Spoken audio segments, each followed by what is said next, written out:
Good morning, YouTube. It's a very beautiful day up here in upstate New York. And I didn't get very much done last night like I thought I was going to get done. But I did get the fender on, which isn't too bad. I got some hardware on there, as you guys can see. It's all special order hardware. It only comes in packets of 10, which is kind of a pain in the butt, so you got to order a whole bunch of them in order to achieve the look that you're looking for. I want to see nice hardware when I open up the hood, so these are really nice JDM speed. You know, they're tapered, and they have the Allen keys on them. They're all stainless steel. I don't have to worry about any issues with those corroding and rusting for at least a very long time. They mainly corrode and rust because of the Allen key that you put into it usually mars up the coating that they put on top of them. So when you put these in, guys, be very careful. So that's basically the best way to solve those issues. Some of them are bare, some of them are coated. So if they're not coated, guys, they're really easy. Just take like some clear coat on a brush and just brush some clear coat over it, and you literally, that's all you have to do. Beforehand, just take like a scuff pad to the bolt. It's really simple, guys, and then just clear coat them, and you can put them in with Allen keys after that. Real simple. But other than that, I want to be able to have this hardware here that's being exposed to be nice hardware, you know, at least when the door is open. So other than that, guys, I'm finicky, I'm picky. This is supposed to be kind of like a show car build. So other than that, I'm going to start putting this Meanest back together, get these fenders on, get the grill, the headlights, the hood, and everything all buttoned up. I can't wait to see this thing. So yeah, picture it now and see what it looks like now. And how about now? So yeah, big difference, right? Put the fenders on, threw the bumper on. Wow. Starting to look pretty mean. Haven't got the headlights and the grill, the corner lenses in, but this is how I do them without scratching anything. Tape is your best friend, guys. You know, I know everybody wants to rush them and put them on as fast as possible, but you don't want to scratch the paint that you just took all that time to make flawless and perfect. So there it is, guys. You guys can get a gist of what's going to be going down for the next hour. So yeah, for now, I got the bumper set on here. We went ahead and I drilled it forward, as you can see right here. Actually, it's a little hard. It's probably a little easier to see right here. Right there is the original hole for the mounting bracket on top of the bumper. What I do is I bring it up an extra inch all the way through, all the way up. So I drill that extra hole. You know, here's the stock mount, here's the hole that I put in front of. And in case you guys haven't figured out why, this car is low, super low, and I flared the wheel wells. So that this brings this bumper, instead of being here so close to the tires, it actually brings it up forward. So then it looks nice and flush, and it's nicely well hidden, and it looks very round, as more symmetrical with the arc. It looks a lot better. You know, and as you can see in the back, it matches the same gap in the back. The reason why it is because I literally manipulate all of this fender. I bring the lip all the way flat, and I hammer and dolly all this all back out, and I reshape it. Instead of the lip or the fender actually ending here, I reshape it to where it's back here. So it gives me a lot more form fit. So I have more wheel gap. I do all this with a hammer and dolly, guys. I get it all, and then I literally just trim the access on the inside, the extra flap, with an air saw. So it's nice and easy, clean line. I follow my paint marker line all the way on the inside, and I make it look like an OE finish. I do the bed liner on the inside of the fender, and I also do this edge also as well. As you guys can see, some of the paint is still on the bed liner. It carried over, which is good because you guys don't have to worry about rock chips damaging. You don't have to worry about your paint chipping. None of that abrasive damage that causes all of this bottom half to rust and rot, especially when we put these side skirts back on. You guys know that it holds all that dust and dirt and crud on the back side of those side skirts, you know, and that's basically all it's doing, is it's a big hand that holds all that crap there. Now, we live in upstate New York, so that's sand and salt, which are very corrosive to our vehicles, especially on something plastic like a side skirt that moves back and forth. It's just like sandpaper. So, as you can see, I bed liner all the bottom of the rockers, and the side skirt literally sits on the bed liner. I don't have to worry about any abrasive issues. There's no rust coming back, and those pinch welds will be pinch welds for their lifetime. I don't have to worry about them. So yeah, back on to assembly, guys. I've got to go ahead and put the OE clips in here. What's really good about the owner of this car is he follows, you know, kind of the direction that I'm in, and he's very OCD when it comes to how things look. This motor kind of runs like poop. It really doesn't run very well. She spits, she sputters, but it's always ran that way ever since I've known about it. But he decided to make it beautiful and do the entire body, so that all we had to basically do was just pull the engine out, rebuild it, drop it back in, and the hard part and the expensive part is done. That's why he's doing it this way, guys. A lot of people like to make them run good before they make them aesthetic. You know, a lot of people are different, guys. You guys can't hate, because look what this car looks like now. You can't hate on this car. This car is beautiful now. It's come a long way, especially considering it literally was a rot box. I've got lots and lots of pictures of its process of this car. I have it from the very beginning all the way to where it is now. I will make a video of the entire process, kind of like a flash, through, so you guys can get an idea of every little step I had to do this, and all the metal work. This guy's a friend of mine. A lot of this car was really chopped up in here. I had to make all this floor here. The previous owner before him had cut it all out, thinking they were going to get more cold air to the intake, when in fact they took all this structure out of the car, and this car was flexing and having a lot of issues. The brake booster for the ABS, this was floating all around, so I just made a nice custom bracket and put a nice, stainless, aluminum rivet underneath into the wheel wells, and then bed linered over that so that that's nice and sealed. And then this unbolts here with this nice nut right here, so all I can do is nice stock form. It comes right off the brake booster. I can do this whole engine bay. I can move this booster out of the way. I tried thinking of it as best as possible for, for the build and for the aesthetics and getting everything out of the way. But guys, there's just so much to it. Okay, so this is a scrivet. This is your OE bumper. This is what actually expands. It's nice and flat, and I'll show you how this goes in. You know how it's got the raised screw head? It literally just pops right in here, nice and flat. Sits right in the OE hole, which would be behind it, but because I moved it forward, because these are flared and we're trying to get as much wheel fitment, and then a lot of guys, they'll cram these through with their thumb. That's a no-no, guys. If you can turn this in, by all means, it's a screw. It will turn in. That expands the teeth. That's what these are designed for, guys. Take your time to do them the way they're designed for. Yes, you can push this completely through. It'll go drrrr, and yeah, it's locked. It's there. But for the next guy, it's got to take it apart. You probably just strip these plastic threads on this, because this entire thing is plastic, and it's a lot harder for me to get out. So now I got to get an upholstery tool to wedge up underneath it to put pressure on it, just so I can unscrew this out. And it's a pain in the butt because you were lazy. So guys, take the time to put these all in. So I'm going to go ahead and set them all in by hand, and then I'll hand thread them all in.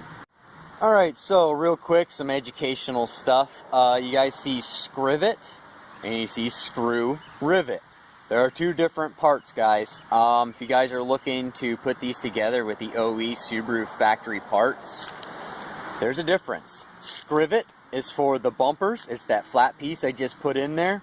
The screw rivet is for the fender flares, or excuse me, the fender liners. This is typically where you're going to find that fender liner screw rivet, and it's also going to be found on the interior, on the side of your dashboard, and also in your dash panels, your dash door cards, a lot of people call them, but that's where the screw rivet goes.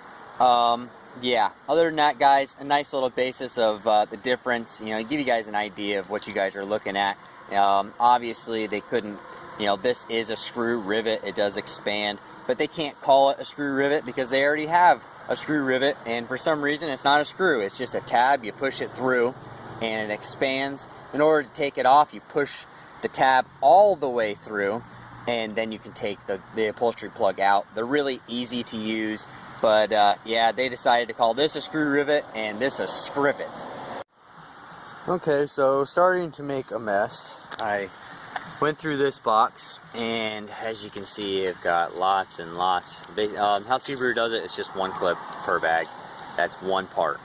Just so you know, this can get very expensive. If you don't have a buddy at Subaru that can help you out with their cost, then I feel for you. Then maybe you should probably, you know, try and see if you can source hardware elsewhere. You know, and obviously, guys, you don't have to put brand new hardware in there. A screw is a screw. You know, a clip is a clip. You know, we're going for show car here, so mainly why they're all brand new. And he's OCD like me. He had these, so obviously we're gonna use them. So I can't find one of these scrivets.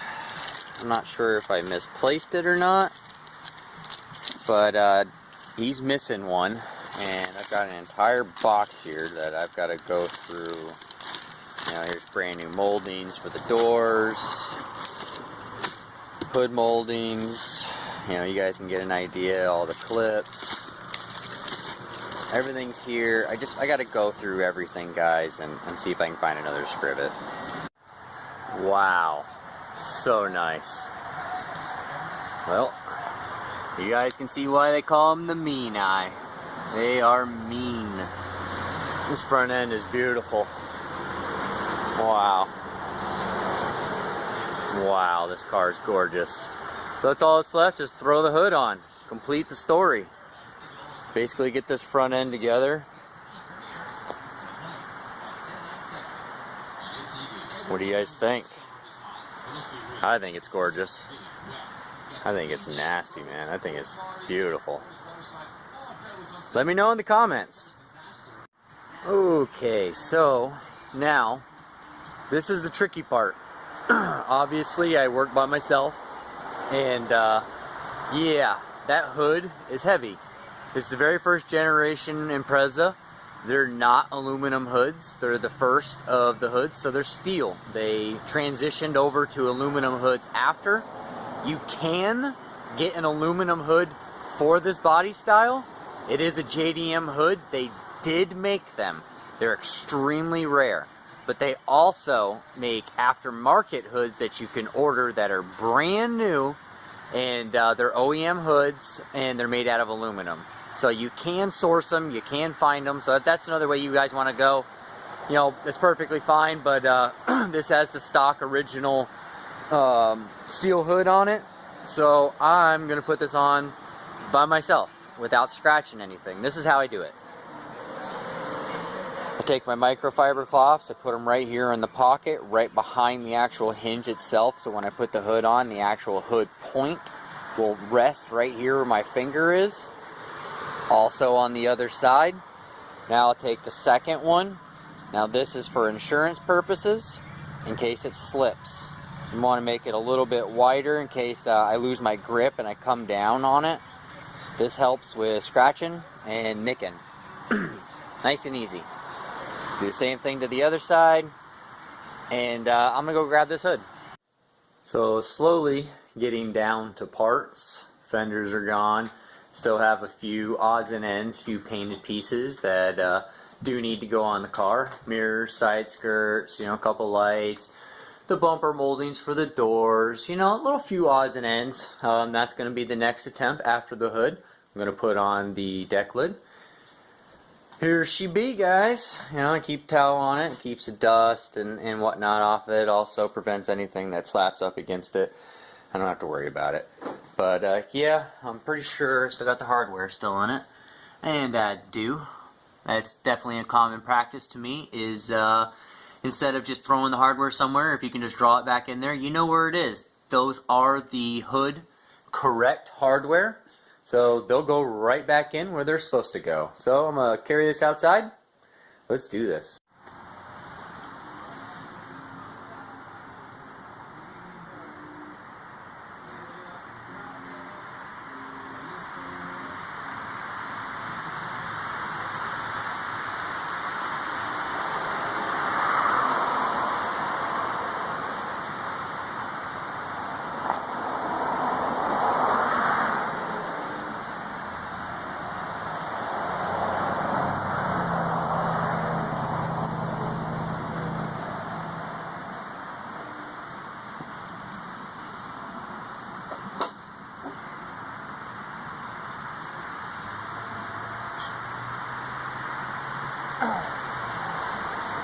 Very simple.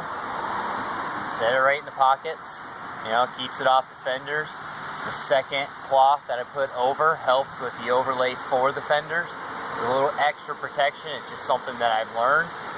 And yeah, hood is sitting on there. It's pretty relatively easy, guys. That's how I do it. Now I'm going to just lift it up with the hood props. It'll still sit in that pocket, and we'll fasten this thing up.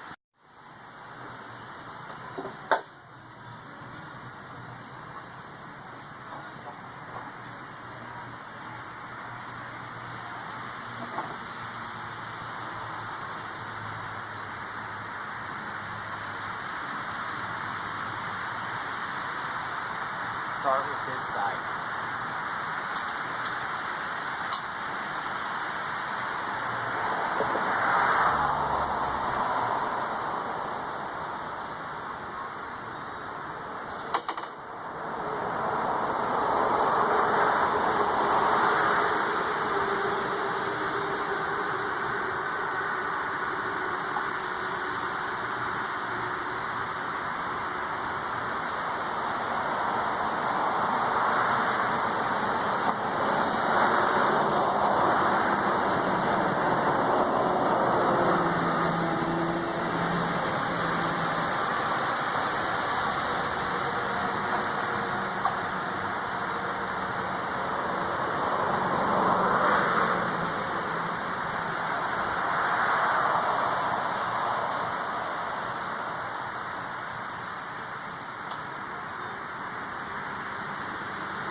And that's it.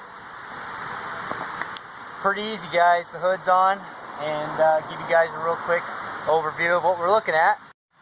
And there you go. Sorry about the lighting. The sun went away here for a second, but you guys can get the idea. We'll put the hood scoop on there. We'll button all this up. Now all I gotta do is go by now and just push all the fenders right where I need to be. I have all of the hardware all loose. It's in the correct mounting position, so I just have to push it where I need to, secure it, so I have the right fender gap in between my hood, as well as over here. You know, we'll make everything nice and even. You know, that looks like it's a nice even gap. It's about where I want it. So we'll go ahead and we'll go to the other side and we'll do the same thing. We'll get that nice and even. I'm probably going to try and tighten up the gap on the other side. Actually, now I think about it, it's a little wider than I'd like. So other than that, guys, there you go. I'm going to put the hood scoop on it. It's a big, nice, tall boy STI style hood scoop. It actually is very functional. So put that on. I realized that I got the wrong hardware for the hood scoop. So I'm going to run to the hardware store and get some new hardware. Other than that, I think I'm ready to go. Alright, so, hey guys. It's a lot of hard work to get these cars to look this way. Obviously, it's not an overnight project, you know, so just know that, you know, I've got a lot of blood, sweat, and tears and a crap ton of money into these cars. So to basically make them look this way. It's not easy. It's not for the faint of heart. It's not something you're going to do in a weekend. So if you know that, and you know that it takes a long time to achieve greatness, I'm glad that you're staying tuned. Alright, back to assembly. So, I went down into the old local hardware store, in my case it's the Lowe's, and got some new hardware. I thread pitched the hood scoop, so I know exactly what to get. It's the M5-.0 or 0.80 and times 20, which is the length. So yeah, got myself some nice hardware. They're stainless, don't have to worry about any rusting, at least for a long time. This is the kit that I ended up going with. These are the JDM Speed hardware. These are actually too big. These are 10 millimeters, and the holes that they have preset for the hood scoop are actually pre-threaded, so I went and got some smaller hardware. That way I can still retain the JDM Speed washers that actually give it more expansion and more you know, surface area to clamp onto. So basically, when you open up the hood, every piece of hardware that you see is going to be beautiful, just like this. So I'm going to go ahead and button that up right now and give you guys an idea of what I'm doing. Alright, so tape is your best friend. You just want to tape it down with a couple pieces. You know, one in the front, one on the sides, you know, one in the back, and so on. You know, like I said, it's going to help you. It's going to give you that third hand that you need. Okay, so lift the hood up. It's taped on the other side, and this is where your stock mounts are. Now it already has bungs that are already tapered into the actual hood scoop itself, so that's why I had to get some different hardware. They weren't standard 10 mils, they were actually smaller. They're the 8 mils. So, and then this is what it will look like after. So all nice JDM Speed hardware. This will actually fasten, so when we pop the hood, it'll show that all the way around. It'll be really nice JDM hardware. It'll be all nice and visible. So yeah, there's a lot of money into this car.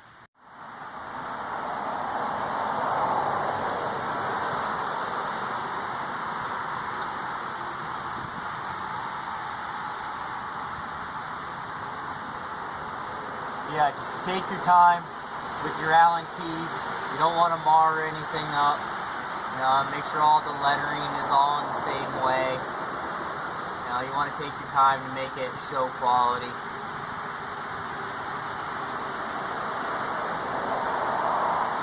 Snug everything up the way it should be. You know, and this way you guys can get an idea of how long it takes to assemble something like this. You know, and be meticulous with it to be show quality.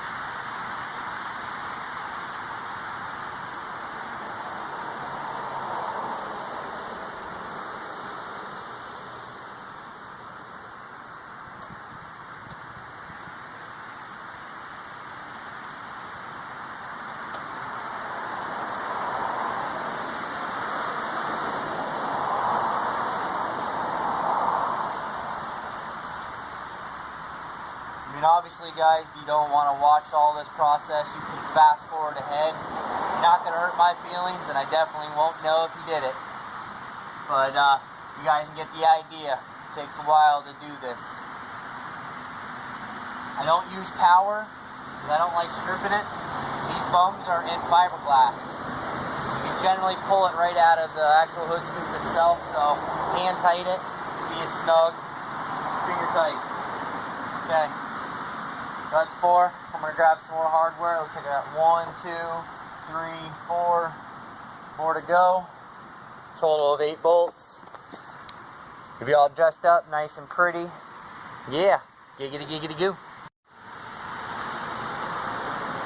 Okay, I got my final 4 hardware I needed. Now, obviously, guys, this is a very expensive procedure. I had to buy 2 sets of hardware in order to achieve what I wanted. I don't recommend you guys doing this, but it's how I do things.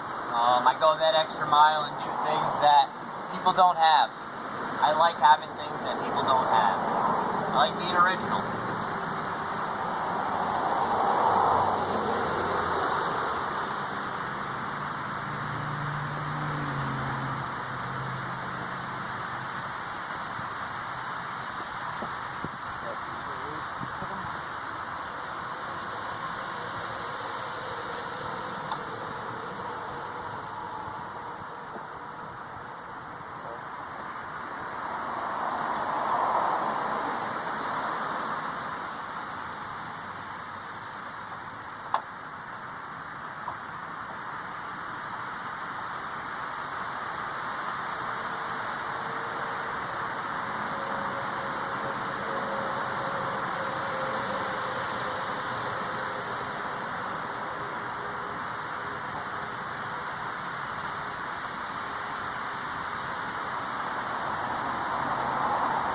Looks like I'm having a problem with the collar kind of fitting right now, so I'll go ahead and I'll get that situated right now, and then I'll show you guys how it works, or how it looks.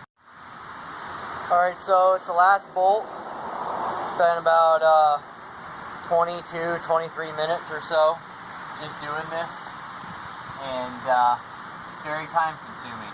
I didn't realize it was taking that long, but it does. The top of the hood scoop, actually I had to take a couple of the hardware back out in order to fit the washers that the races fit inside of, that the actual hardware fits in, so that I could get it to fit in the OEM slotted hole. And you know, obviously I'll show you what that looks like. And yeah, let me get these all tightened up. I've now got them all snug. Now I'm gonna go around, tighten them up. Make sure they're where they're supposed to be.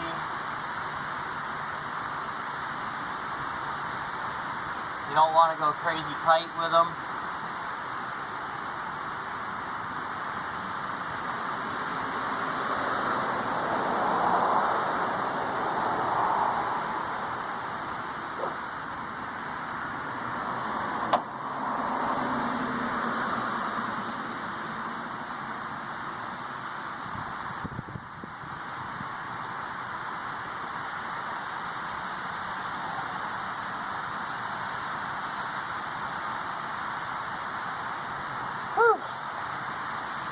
Hot day today. Okay, and there it is. Nice, clean, flush hardware. You don't have to worry about, you know, the 10 mil standards, or even like the hex heads that, you know, normally stick out.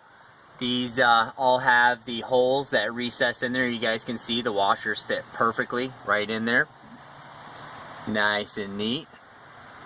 All the way around, everything is extremely clean and elegant, just as I like to build things. You know, this is the hardware. This is way, you know, like I said, they're all loose right now. I just got to adjust the fender and get everything done. And as you can see, everything's zinc coated also as well. Alright guys, moment of truth. Lower it down, see what she looks like.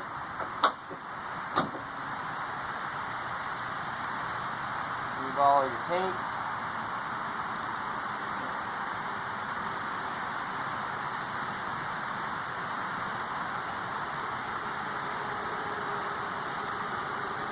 Alright, how's she look, guys? What do you think? Oh yeah, looks great. I like it. Whew, there's that sun. The thing is super white. I'm not sure if I explained this to you, you know, perfectly, guys, but I sprayed this pure white. There's no tints, no yellows, no oranges, no greens, no blues, no blacks. Nothing is added to this white paint. It is literally white tint.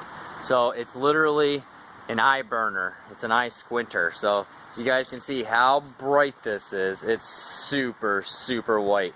This is the whitest that I can get it as a painter.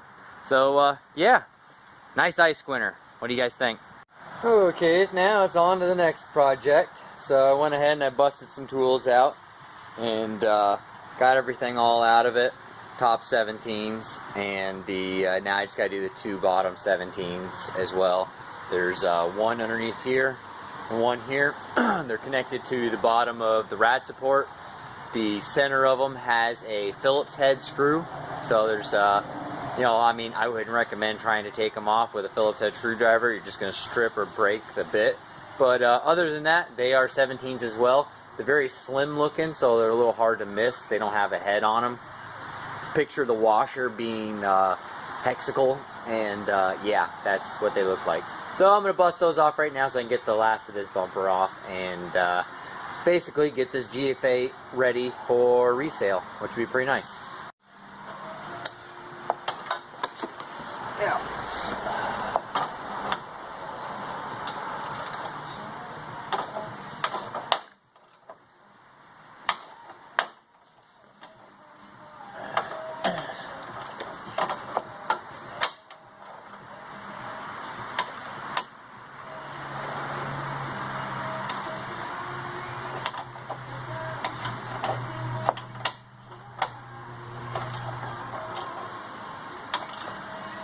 These are my least favorite to do on the entire car. I hate doing these the most. They're so thin. I never understood why they designed them like this. It's so hard to even get it to sit inside of the socket itself. I don't understand it. I replace them with different bolts, with real ones after, just so I don't have to go through this again. But yeah, other than that, you guys can get an idea. Living the rumble life. I don't care what anybody says. I like Subarus more than anything. It's my favorite. They're Lego cars. They're the easiest to make money off of. They have the best resale value. They literally don't depreciate. And as long as they're turnkey and they don't have check engine lights on them, they sell for whatever you want. So that's how that works. You have any kind of documentation stating what was done to the vehicle. You know, if that goes along with the vehicle, that also brings up the vehicle's value. So if you can document any kind of repair work that you're doing to the car, that's always key. You should always document everything, because when you buy a car, what do you want? The paperwork. Everybody wants the paperwork. I want to know when you did it, why you did it, how you did it, how much it cost you to do it.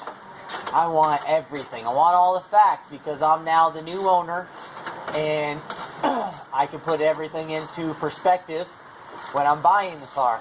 You know, whether or not if I'm going to hand you cash or not depends on whether or not if the vehicle is actually worth it. You know, some cars I'll pay exactly what they're worth because I probably intend on keeping it.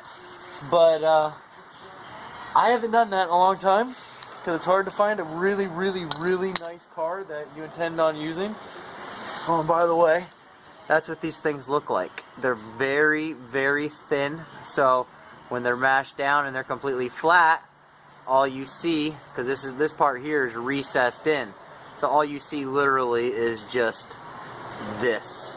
So try putting a socket on that. It's really hard. These are kind of, I don't know, they're the worst ones on the entire car. And they do this majority of all the Subarus, so other than that, this bumper can come off. Yeah.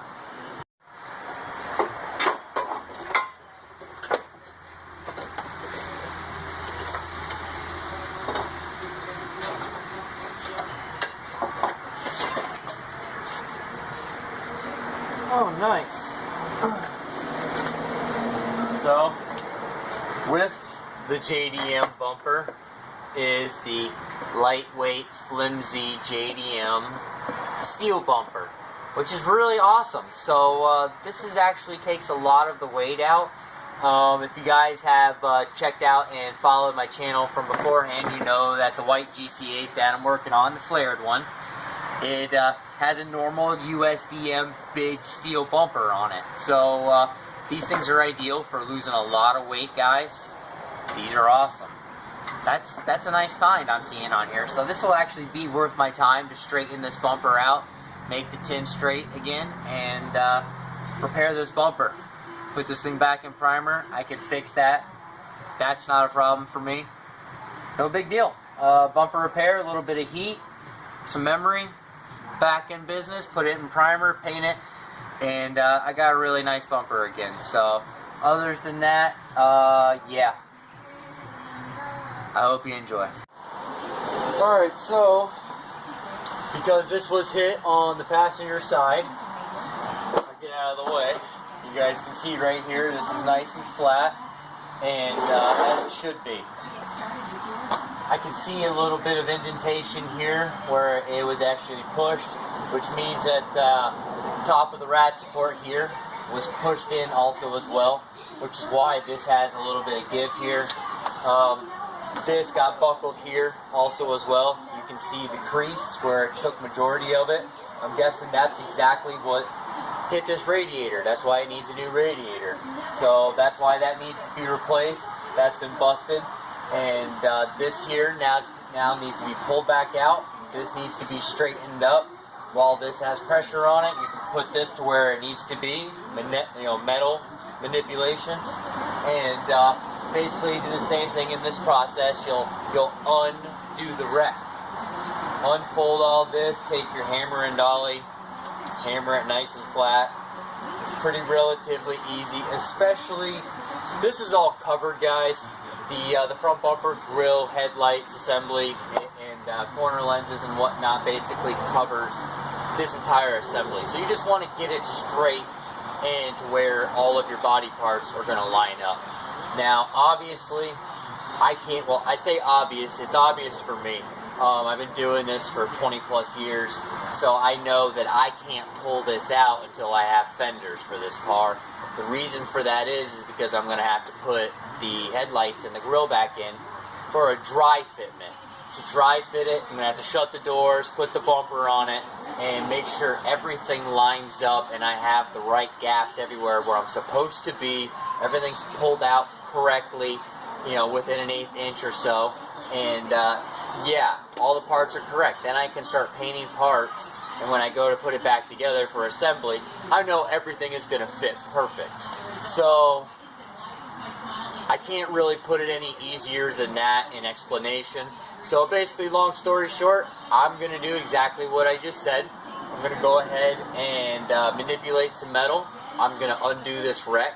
It's very easy, and it's going to take just a steel bumper to slip back on, and a nice clean bumper to fix this.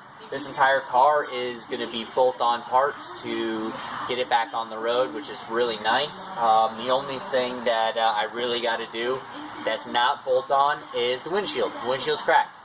It flew up, the sign he hit the top of the roof, cracked the windshield. It's a bummer. It doesn't leak any, you know, water or anything like that. But other than that, guys, yeah, back at it. I got to pull that dent out on the roof, get a new windshield in it. That's pretty much going to be the most expensive part that I'm probably going to have to put in. It probably cost me a couple $100. But other than that, guys, I hope you guys are enjoying what you see, and let me get some work done. Alright, so what I did here was this whole edge here, basically this pinch weld was all flat up against this inner wheel well. And so basically, something else I just noticed too, there is a buckle. You see it right there. There's the buckling of the pan. So you know that if it gets hit, it's got to go somewhere else. This is just tin. I can straighten all that out and get all that done. There is no frame damage or anything like that on this, so looks like it just flared out just on the bottom. But what I did was I stuck a pry bar in here on the edge and just slowly manipulated it all the way down until it basically folded out where I needed it to be. And then right now I'm going to slowly start working this face here and getting it to where it matches the other side. What I'd like to use, I like to cheat because my human fingers are not as strong as I like them to be. So these guys here are usually my favorite go-to tools for doing metal manipulation. These are called duck bills. You know, you can clamp a nice big flat even surface and manipulate that any kind of way you need to. You know, Obviously, you know what pliers are for. You can get in tight little crevices and spots. I can use it to squeeze little creases flat if I need to. You know, especially if they start, you know, creasing like this, I can use those pliers to make that flat. You know, and then these lock, they're going to do the same thing, but I like the broad ones. I don't like the round ones, obviously, because flat steel. And I actually like these because I can tighten it, put it in between here, and I can move the metal, and I can slowly move it down and move it in wherever I want to metal manipulate and fold the metal slowly. Just keep it slightly open, and it's real simple. Move right along, get it, you know, generally where you want it, and get the hammer and dolly to make it perfect.